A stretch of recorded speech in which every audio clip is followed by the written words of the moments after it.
m'a demandé de faire une présentation devant 190 assistantes maternelles. Combien ? 190. Ok, trop bien. Donc, et on me Génial. demande de me tarifer, donc tu vas Ah ok, bon bah voilà. Mais, Hello les amis, j'espère que vous allez bien. Aujourd'hui on se retrouve pour un petit témoignage d'une élève de l'académie que d'ailleurs j'ai aussi coachée en direct. Je ne sais pas quand vous verrez cette vidéo, c'est avant ou après le coaching. Vous verrez de toute façon.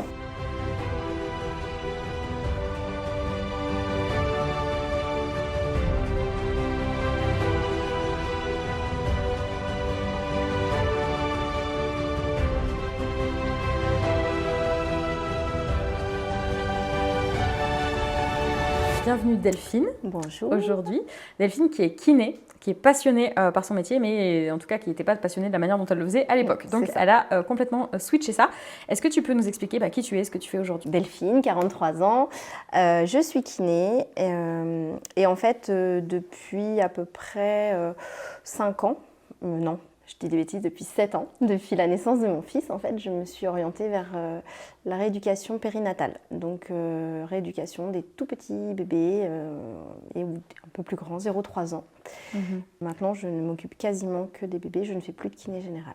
Tu es située à côté de quelle Près ville ? de Rouen, en Normandie. Ouais. D'accord, ok. Et du coup, comment tu m'as connue ? Alors, je t'ai connue au moment de cette fameuse crise Covid. J'ai un peu réfléchi et je me suis dit, ouais, la toute première fois, en fait, c'était sur un groupe Facebook qui s'appelle Kiné en détresse. Ah oui, tu m'as connue là-bas, ouais, c'est vrai ? Ouais. Je pense que tu étais au tout début de tes prospections, en fait. Ah bon, je prospectais ? Bah, je pense parce que j'avais reçu, en fait, j'avais dû commenter un... Ah oui, non, je sais ce que c'est. Du marketing de réseau, je faisais à l'époque. Peut-être. En fait, j'ai dû commenter quelque chose et puis tu m'as envoyé un message genre si tu veux être libre et voyager autant que tu veux. Je faisais de la prospection à l'époque. Contacte-moi en message privé. Alors sur le coup, j'ai dit ouais, attends, encore un truc où t'envoies un message privé et la vie de tes rêves elle va arriver. Je me dis ouais, un truc encore merci mais non merci. Et puis en fait, ma curiosité quand même m'a dit bon, je vais quand même aller voir son compte Insta. Et à partir de là, je t'ai suivi sur Insta. Donc ça, c'était en 2020 quoi, tu vois. Et puis voilà, au fur et à mesure, j'ai dit voilà, je t'ai connue comme ça en fait, donc kiné en détresse. Ça devait pour te dire à quel niveau j'étais. Ouais, non mais c'est j'allais sur un groupe Facebook. Mais je pense que ça devait être même avant 2020 parce que en fait, moi la prospection, j'en faisais à l'époque quand je faisais du MLM, puis après j'ai détesté ça, j'ai arrêté. Et en 2020, je sais pas si je faisais. Mais je pense que c'était à peu près aux alentours. Ouais, je pense que c'était au moment, tu vois, du confinement parce que confinement, j'en faisais plus. Ou alors c'est un ancien message que tu avais vu. Ouais, peut-être, je sais pas. Trop bizarre. Ok. C'est comme ça, c'est vraiment sur ce groupe-là que je me suis dit, c'est là que je suis. Kiné en détresse. Mon Dieu, je me rappelle de ce. J'avais cherché aussi, moi, en détresse, des groupes de kiné. Tu te dis, ouais, bon, et comme quoi en fait, on est beaucoup à être mal dans notre pratique en fait au quotidien. Donc voilà. Ok. Trop drôle. Bah, tu vois, je ne savais pas du tout. Du coup, quelle était donc ta situation avant l'académie ? Alors, avant l'académie, donc moi j'étais associée, ça faisait 16 ans que j'étais associée avec mes collègues dans un cabinet de groupe, on était 4. J'avais déjà commencé à orienter ma pratique, je faisais quasiment plus de kiné générale en fait. J'avais décidé justement après le retour de confinement de ne prendre que des nouvelles prises en charge en lien avec ce qui me correspondait. Mais voilà, un cabinet tout neuf, on a monté une grosse structure tous ensemble avec les médicaux de mon secteur. On avait fait un truc assez sympa, mais je n'y retrouvais plus. Ouais. Voilà. J'étais plus alignée en fait avec la pratique qui était faite dans le cabinet. Et oui, parce qu'il faut savoir que quand on bosse dans le métier de kiné, moi j'adorais ce métier, c'est juste que c'est la manière de le faire qui m'allait plus du tout. Et qu'en fait, tu es un peu entre guillemets obligé aujourd'hui, sauf si tu fais du dépassement d'honoraires, etc., de bosser un peu en mode usine, quoi. Voilà, et moi, c'est ce qui m'a fait péter un câble. Je comprends. Et donc, du coup, quel a été donc, ce déclic où tu t'es dit, putain, en fait, il faut que je change de vie. J'aime trop mon métier, mais c'est juste que là, j'ai envie de le faire avec les petits. Alors, mon déclic, ça a été de voir 2 assistantes, en fait, avec qui je m'entendais super bien, qui ont monté elles-mêmes aussi déjà leur cabinet. Et je me suis dit, mais putain, enfin... Pourquoi elles, les petites nouvelles, ça, en fait, elles arrivent à le faire. Voilà, je me dis, bon, alors oui, il y a l'âge, machin, mais je me suis dit, mais merde, en fait, je veux plus bosser comme ça, déjà. J'ai des locaux pas du tout adaptés, obligée de me caler dans une petite pièce de 9 mètres carrés avec des tout petits. Oh l'enfer, ça me rappelle les bons souvenirs. Ouais. Je me disais, si je veux bosser dans la grande pièce, il y a forcément d'autres personnes, du coup, mes petits patients n'étaient pas concentrés, enfin, vraiment pas du tout adaptés à mon travail. Et je perdais mon empathie. Et ça, en tant que soignant, c'est juste pas possible, en fait. Ça, c'est horrible. Ça arrive beaucoup aux Donc, infirmières. je me suis dit, mais enfin, quand tu as ton patient qui vient, quel que soit son problème, hein, qui te le donne et que tu n'es pas en mesure de l'aider, c'est juste pas possible. Enfin, moi, je ne le concevais pas, en fait. Et je me suis dit, soit j'arrête la kiné, soit il faut faire un truc. Donc, justement, je regardais tes stories et puis j'ai dit, tiens, il y a un lancement qui se fait. Comme je te disais tout à l'heure, en fait, il ne faut pas réfléchir.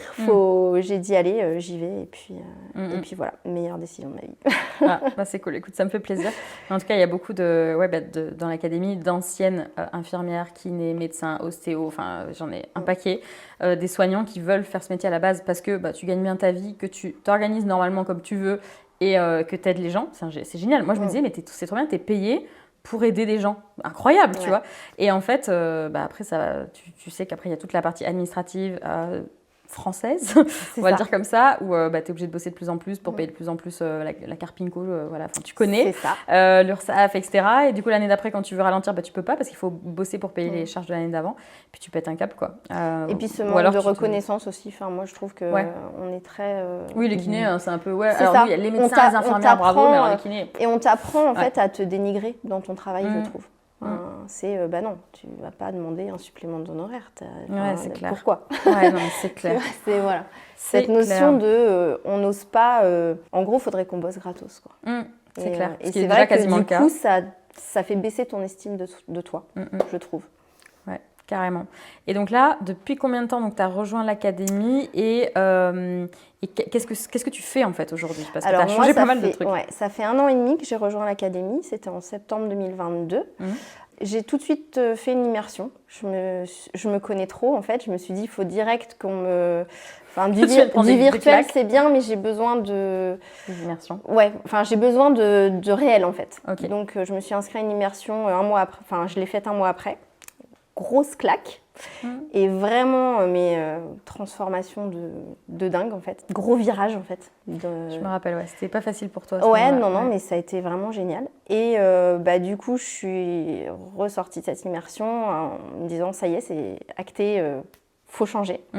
Donc en janvier, j'ai réussi à dire, déjà juste le dire à mes collègues que j'allais partir, que j'allais rompre l'association.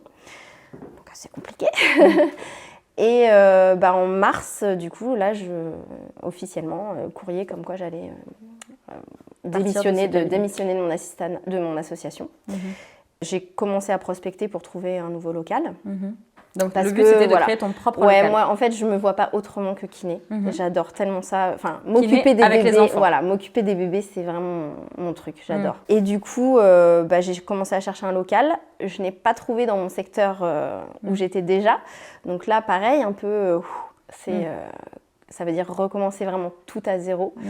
J'ai trouvé, on a investi du coup avec mon mari. Ça a été un moyen d'investir aussi en IMO. Donc j'ai acheté mon local. Et donc 1 an tout pile en fait après mon intégration dans l'académie, j'ai commencé en fait, j'ai jonglé sur mes 2 cabinets. J'ai le temps de finaliser l'administratif. Et en janvier là de cette année, donc ça y est, je suis à 100% dans mon nouveau cabinet. Avec tes petits bébés. Voilà, et qui est trop beau, avec mes touchs de nana, et voilà, c'est trop cool. Et je crois que tu as acheté aussi un appart. Et j'ai acheté un deuxième bien, on a acheté un deuxième bien là en février. Ok, bon, t'as pas mal envoyé du lourd quand même. Et pourquoi t'as choisi de rejoindre l'académie en particulier? Alors que tu voulais rester kiné, que c'était pas entre guillemets un business, alors qu'en fait si. C'est un business que tu fais parce que tu fais du dépassement d'honoraires. Ouais, en fait, j'ai intégré un léger dépassement sur mes bilans et c'est surtout que je monte aussi des ateliers de motricité à côté. Donc c'est plus pour développer ça. Je me suis dit, allez, je vais me lancer à fond là-dessus. Bon, finalement, j'adore le soin, donc je veux rester quand même dans le soin, mais faire un peu de prévention à côté.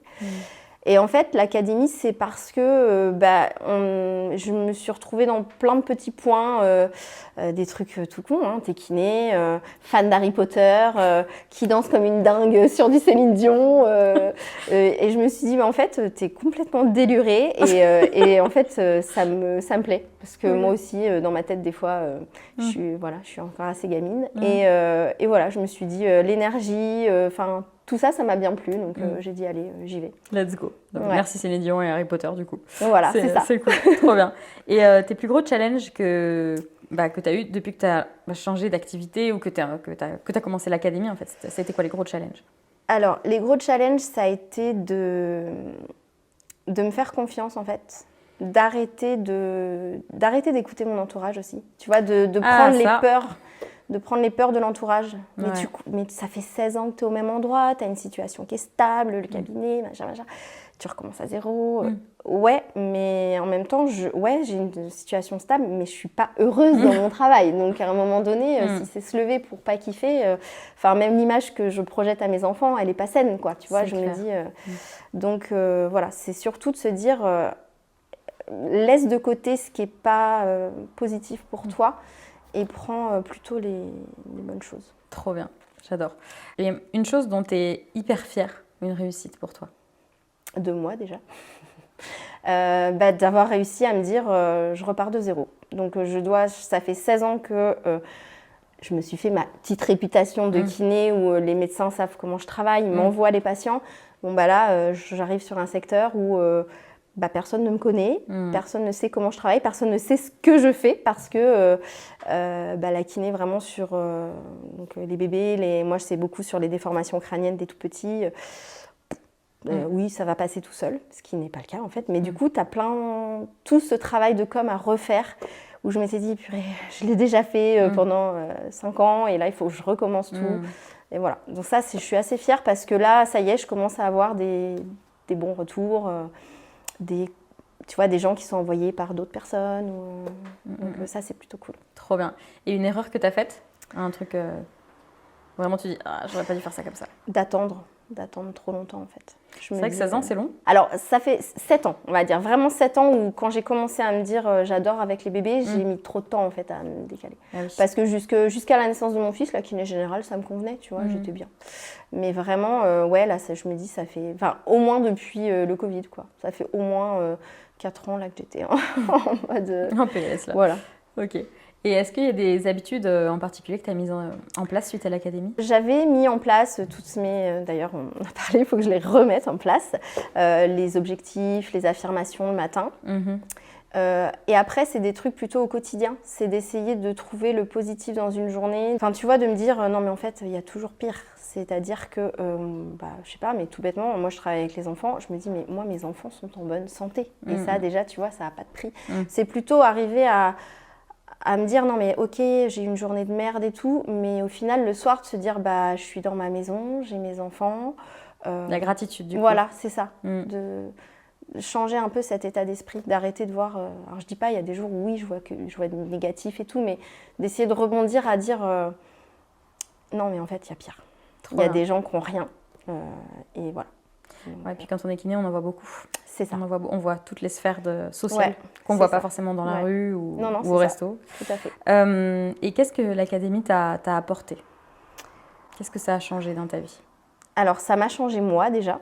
Vraiment, mon état d'esprit est complètement différent et ça s'est vu. Enfin, vraiment, même mon entourage l'a vu en fait. Et puis, ça m'a apporté une nouvelle famille en fait. Moi, c'est comme ça que je l'appelle parce que suite à cette immersion que j'ai faite, mais des liens de dingue en fait qui se sont créés, des gens avec qui je partage mes réussites, mes échecs. Il n'y a pas de jugement, il n'y a que de la bienveillance.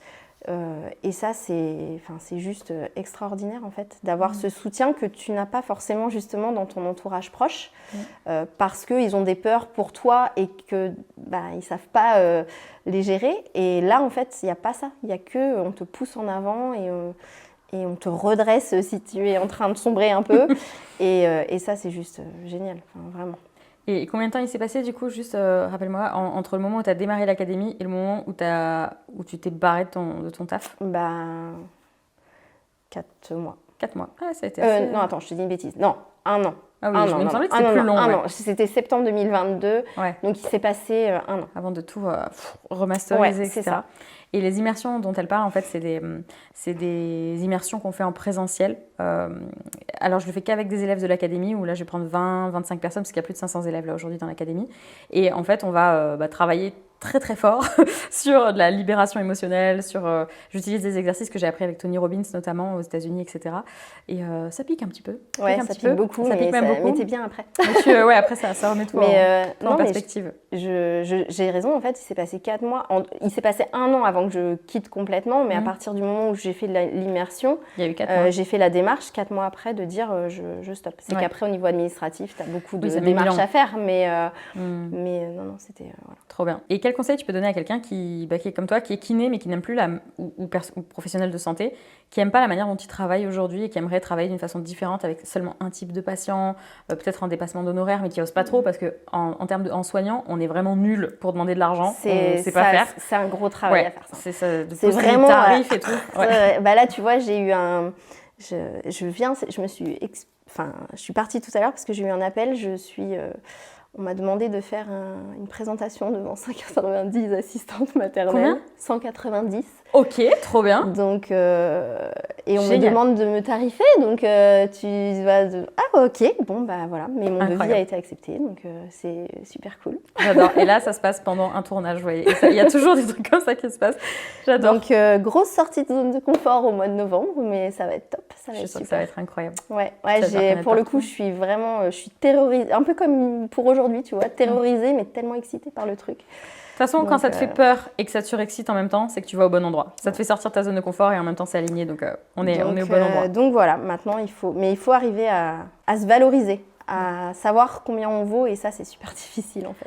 C'est clair, surtout quand tu es professionnel de santé et que tu voues ta vie aux autres en fait, c'est clair. Donc du coup, par rapport à ta question, si je devais conseiller quelque chose, ce serait déjà de poser en fait. Est-ce que vraiment on veut rester kiné ? Est-ce qu'on ne veut pas juste faire une spécialité pour gagner plus ou quoi ? Enfin vraiment ce qui va nous faire vibrer, parce que sinon on perd forcément son empathie, et en tant que soignant, tu n'auras personne. Si tu n'as pas d'empathie, tu n'auras personne. Enfin, les patients, ils ne reviendront pas te voir. Donc déjà, poser ça, savoir si c'est vraiment ce que tu veux continuer à faire. Et puis à partir de là, comment ? Et puis trouver des solutions pour essayer d'arriver à faire ce que tu as envie ce qui te fait vibrer, et en même temps quand même gagner suffisamment ta vie, quoi. Ouais, c'est clair. Et tu as vu juste dans le nom qu'on utilise gagner sa vie, comme si on avait besoin d'aller chercher ça. Enfin, bref, bon, ça c'est un autre sujet, ça vient pour un coaching, mais c'est que j'ai eu un coaching tout à l'heure, c'est pour ça que j'étais en train de partir sur autre chose. Bref, est-ce qu'il y a autre chose que tu aimerais ajouter ? De pas attendre en fait, parce que j'ai encore vécu l'expérience là en fin d'année, tu es au courant, que en fait la vie elle t'attend pas, quoi. Le jour où elle a décidé de te quitter, elle te quitte, et en fait, faut pas attendre. C'est pas après que toi, enfin même pas toi puisque tu n'es plus là, mais faut pas avoir de regrets. Faut pas que ta famille en ait, et enfin que tes proches en tout cas, et vas-y quoi, vis ta vie, kiffe ta vie en fait. À fond. Puis c'est souvent quand on a malheureusement des décès dans notre entourage, comme ça t'est arrivé, etc., que en fait on se dit waouh, mais il faut vraiment que je me bouge là. C'est des accidents, les décès, les burn-out, les dépressions. C'est des trucs hyper difficiles à vivre, mais c'est les meilleures choses qui puissent vous arriver pour vous faire prendre conscience en fait que la vie elle est courte et qu'il faut foncer quoi, pour kiffer uniquement. C'est ça. Et moi mon life motif en fait c'est de me dire je veux que mes enfants ils aient ces notions là de pas métro boulot dodo, enfin d'aller au boulot pour un boulot que tu kiffes pas, non en fait. C'est clair. Il n'y a pas de sous-métier, il n'y a pas de sur-métier, enfin tu fais ce que tu as envie de faire dans ta vie, quoi. C'est clair. Et quel conseil tu donnerais à quelqu'un qui aimerait rejoindre l'académie ? De s'écouter, comme on a beaucoup dit, d'investir sur soi-même en fait, parce que au final, il n'y a que toi qui compte. Si toi tu vas bien, tout le reste va aller bien. Tu pourras aider les autres, tu pourras aider ceux que tu aimes, tu pourras les inspirer, et qu'en fait, c'est toi la clé. Donc, trop bien. Merci beaucoup en tout cas Delphine. Est-ce que tu as un compte Instagram ou un site internet où on peut te retrouver ? Oui, c'est Delphine Levaché Kiné. Ok, trop bien. Voilà, il n'y a pas encore de site internet, j'y songe, mais pour l'instant. Ça arrive, ça va venir parmi tous ces trucs-là. En tout cas, merci beaucoup d'être venu. J'espère que ça vous aura inspiré aussi si vous êtes personnel soignant, en fait, professionnel de santé. Dans l'académie, on en a plein, infirmières, médecins, kinés, ostéos, même des vétérinaires, voilà, si vous êtes sur autre chose. Enfin, il y a beaucoup de monde qui vient, et parfois, c'est pas juste pour monter un business en parallèle. Alors, il y en a qui arrêtent complètement kiné pour monter un business. D'ailleurs, j'en ai un juste après là, en témoignage. Et il y en a d'autres, en fait, qui veulent continuer leur activité, mais pas de le faire de cette façon conventionnelle et chiante et pas rentable, et qui vous fait pas vraiment kiffer à 100%, donc c'est complètement possible. Voilà, en tout cas, si rejoindre l'académie vous intéresse, je sais pas à quel moment vous verrez cette vidéo, je sais pas à quel moment on va la poster, mais peut-être que les sélections sont en cours pour l'académie, on les ouvre plusieurs fois par an. Vous pouvez vous inscrire juste en dessous sur le lien sous la vidéo. Et en fait, dans l'académie, on apprend déjà à prendre confiance en soi, donc il y a toute la partie mindset, ensuite à trouver son idée de business si c'est pas déjà le cas, et à la créer en partant complètement de zéro pour devenir libre. Je vous dis en tout cas à très vite. Vous pouvez évidemment, si vous avez besoin, m'écrire directement sur Instagram sur Travel Co Girl. Ciao ciao les amis!